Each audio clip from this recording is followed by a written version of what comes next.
Welcome to Storytime with Fear. Tonight's tale will make your skin crawl. Brace yourself, because this story will keep you up all night. The Neighbor's Freezer. It was one of those cool fall evenings when the air is biting and the sky is a weary veil of sunset light. Even though I had no intention of thinking about it overnight, here I am telling the most strange and horrifying story of my life. To be honest, I was unaware that I was in danger at the beginning of it all. When I moved into a new apartment complex one calm afternoon, it all started. I was glad to have a place of my own, even though the building was ancient and a little damaged. My neighbors were generally elderly and single. They were a peaceful group. However, Mr. Graves, one of the neighbors, was always a bit strange. Living alone in the apartment next to mine, he was a man who rarely spoke. I never gave it much consideration, but strange things about him kept coming to me. Up until that terrible night. I heard about it around 2 weeks into my stay. Like a large object banging against the wall, the sound was muffled. Initially, I assumed it was simply the pipes or somebody moving things above. But as the night moved on, the banging grew louder, more frenetic, and more unpredictable. It chilled my spine uncomfortably. Initially, I was hesitant, but my curiosity kept taking over. I thought maybe Mr. Graves was having some problems or needed assistance, so I decided to knock on his door. His eyes appeared more lifeless than normal when he opened the door. He smiled at me, his hands shaking as he gripped the doorframe. "Is everything all right?" I asked. "Yes, indeed. Just, dealing with something," he said, avoiding eye contact. The door slammed shut in my face before I could ask any more inquiries. I stood there, perplexed, but the more I considered it, the more I sensed that something wasn't quite right. As I was leaving his apartment the following morning, I noticed something strange, a strong, unpleasant scent coming from beneath his door. It smelled metallic and weird, like something that had gone bad. I tried to ignore my twisted stomach.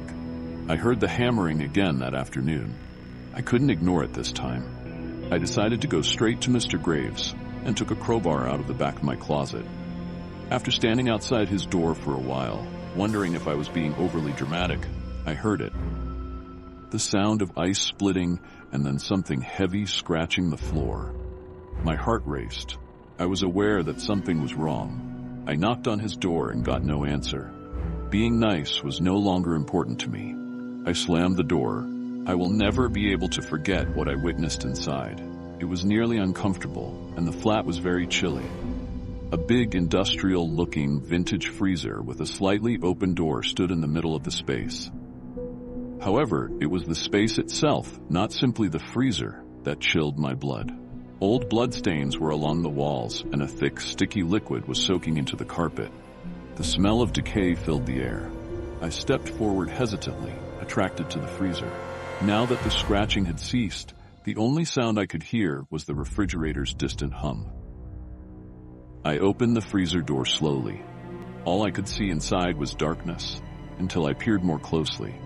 I noticed something wrapped in plastic, buried beneath a stack of old meat and bags covered in frost. My brain begged me to go, but I was unable to do so. Pulling back the wrapping, I reached in and saw a body. A frozen human body with a horrified expression on its face.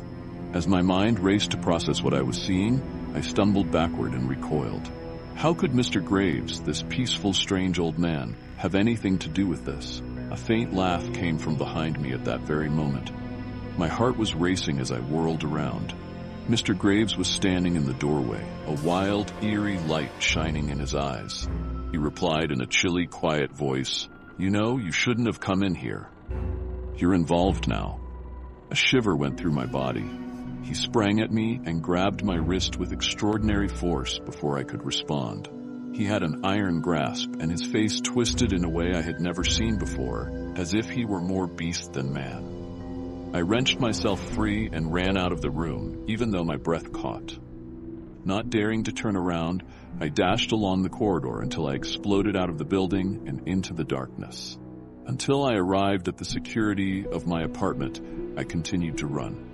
However, the story doesn't finish there. The following morning, I informed the authorities of everything. Mr. Graves was gone, the freezer was spotless, and the flat was empty when they got there, as if nothing had ever happened. They said there were no indications of foul play. I was tired, and I was probably simply seeing things. But what I observed is known to me.